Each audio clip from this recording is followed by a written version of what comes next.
जय हिंद दोस्तों, स्वागत है आपका आपके अपने यूट्यूब चैनल मैथ मॉनिटर में।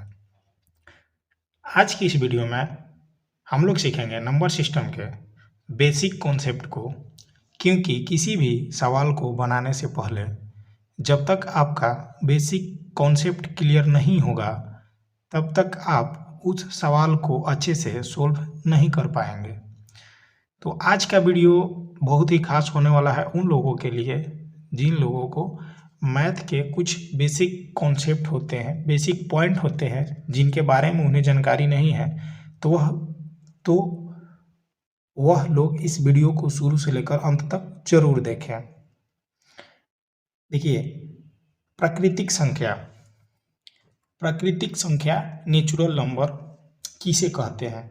गिनती की संख्या को प्राकृतिक संख्या कहते हैं। गिनती की संख्या को प्राकृतिक संख्या कहते हैं। ठीक है दोस्तों, लेकिन उसमें शून्य नहीं होगा। शून्य जो होगा वह नहीं होगा। गिनती की संख्या यानी कि 1, 2, 3, 4, 5 सोन जितनी भी संख्या है वह प्राकृतिक संख्या है। ठीक है दोस्तों, जीरो को छोड़कर। ठीक, तो उसे प्राकृतिक संख्या कहते हैं। देखिए, दूसरा जो है वह पूर्ण संख्या है। पूर्ण संख्या यानी कि होल नंबर। प्राकृतिक संख्या जो शून्य को शामिल करने के बाद जो परिवार बनता है उसे हम लोग पूर्ण संख्या कहते हैं। ठीक है दोस्तों, अगर संख्या जो है वह जीरो से स्टार्ट होता है, 0, 1, 2, 3, 4, 5, 6 सोन यानी कि अनंत तक। देखिए, प्राकृतिक संख्या किसे कहते हैं? गिनती की संख्या को प्राकृतिक संख्या कहते हैं। उसमें जीरो ऐड नहीं होगा, और जिस गिनती में जीरो से स्टार्ट होगा उसे हम लोग पूर्ण संख्या कहते हैं, यानी कि होल नंबर कहते हैं। ठीक है दोस्तों, अब देखिए जो अगला है प्राकृतिक संख्या, और हम लोग पूर्ण संख्या के बारे में जान चुके हैं। अब जानेंगे हम लोग पूर्णांक संख्या। पूर्णांक संख्या किसे कहते हैं? धनात्मक एवं ऋणात्मक संख्या सहित पूर्ण संख्या के परिवार को पूर्णांक संख्या कहते हैं। ठीक है दोस्तों, देखिए पूर्णांक संख्या किसे कहते हैं? धनात्मक और एवं ऋणात्मक संख्या को। धनात्मक किसे कहेंगे? देखिए, अगर +1 हो, +2, +3, +4, देखिए ये जो संख्या है इसे हम लोग धनात्मक संख्या कहते हैं। ठीक है दोस्तों, इसे हम लोग क्या बोलते हैं? धनात्मक संख्या बोलते हैं। देखिए, जिसमें धन की संख्या हो, धन हो, इस जो प्लस का चिन्ह होता है उसे धनात्मक बोलते हैं, और जिसके आगे माइनस का चिन्ह होता है उसे हम लोग ऋणात्मक बोलते हैं। ठीक है दोस्तों, तो फिर हो गया 0, और जब इधर बढ़ेंगे तो -1, -2, -3, -4। ठीक है, देखिए इसमें हो गया धनात्मक संख्या और ये हो गया ऋणात्मक संख्या। ठीक है दोस्तों, धनात्मक एवं ऋणात्मक संख्या सहित पूर्ण संख्या बोल रहा है। पूर्ण संख्या मतलब कि उसमें जीरो भी इंक्लूड हो, जीरो भी शामिल हो, उसे हम लोग पूर्ण संख्या कहते हैं। ठीक है दोस्तों, के परिवार को पूर्णांक संख्या कहते हैं। तो इसे हम लोग पूर्णांक संख्या बोलते हैं, जो कि ऋणात्मक और धनात्मक सहित उसमें जीरो भी रहता है, यानी कि पूर्ण संख्या रहता है। ठीक है दोस्तों, अब हम लोग जानेंगे सम संख्या के बारे में। अब हम लोग जानेंगे सम संख्या के बारे में। सम संख्या किसे कहते हैं? देखिए, वह संख्या जो 2 से पूरी पूरी विभाजित हो उसे हम लोग सम संख्या कहते हैं। जो संख्या 2 से पूरी पूरी कट जाती है उस संख्या को हम लोग सम संख्या कहते हैं। जैसे कि 2, 4, 10। देखिए, इसको जब आप 2 से भाग दीजिएगा तो यह 2 कट जाएगा एक बार में। इसको भी कटाइएगा तो ये भी कट जाएगा 2 से पूरा पूरा, तो ये भी सम संख्या है। 10 को भी कटाइएगा तो यह 2 से, देखिए 2 से जब इसको भाग दीजिएगा तो ये भी कट जाएगा पूरा पूरा 5 बार में। ठीक है, ठीक है दोस्तों, तो जो संख्या 2 से पूरी पूरी विभाजित हो जाती है उसी संख्या को हम लोग सम संख्या बोलते हैं। ठीक है, 12 हुआ, 16 हुआ, 20, 100, 200, 28। ठीक है दोस्तों, जो संख्या 2 से पूरी पूरी विभाजित हो जाए उसे हम लोग सम संख्या बोलते हैं। ठीक है दोस्तों, अब देखिए अब जो होता है विषम संख्या। विषम संख्या किसे कहते हैं? विषम संख्या को हम लोग इंग्लिश में क्या बोलते हैं? Odd number. वह संख्या जो 2 से पूरी पूरी विभाजित न हो उसे हम लोग विषम संख्या बोलते हैं। जो संख्या 2 से पूरी पूरी विभाजित हो जाती है उसे हम लोग सम संख्या बोलते हैं, और जो 2 से पूरी पूरी विभाजित नहीं होती है, मतलब जो 2 से पूरा पूरा नहीं कटता है, उसे हम लोग विषम संख्या कहते हैं।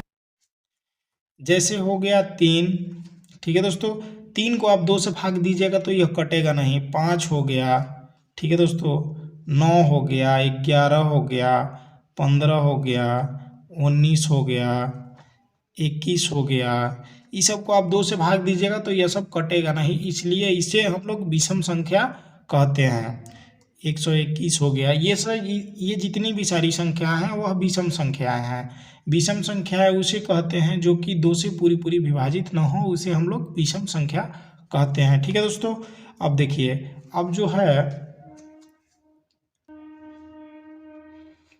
अब हम लोग जानेंगे अभाज्य संख्या या ऋण संख्या के बारे में। अभाज्य संख्या या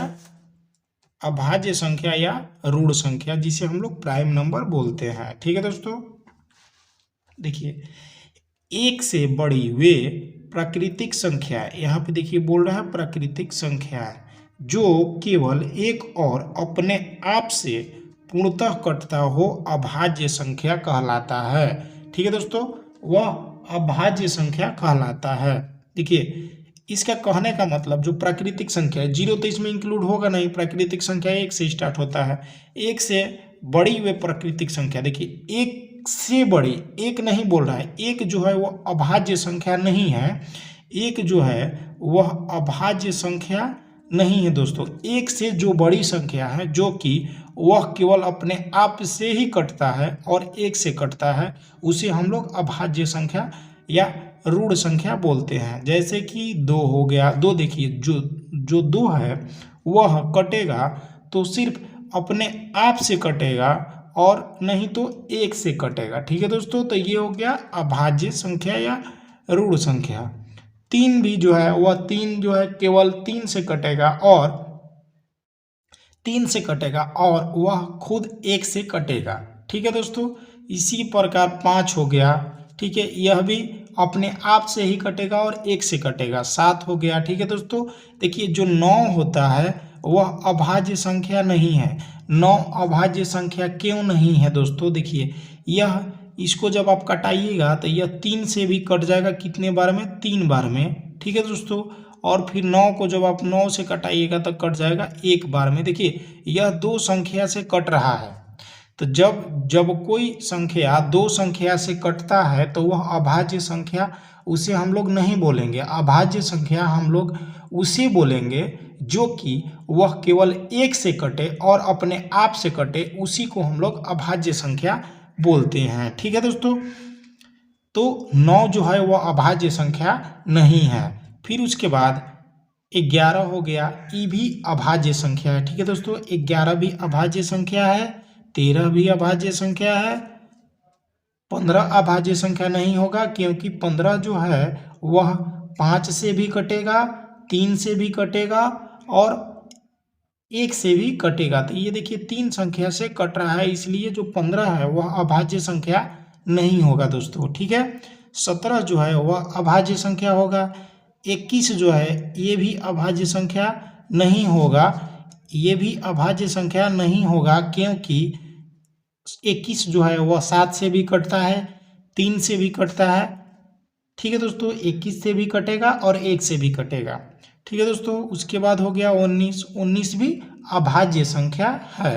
ठीक है दोस्तों, तो आज की वीडियो में बस इतना ही।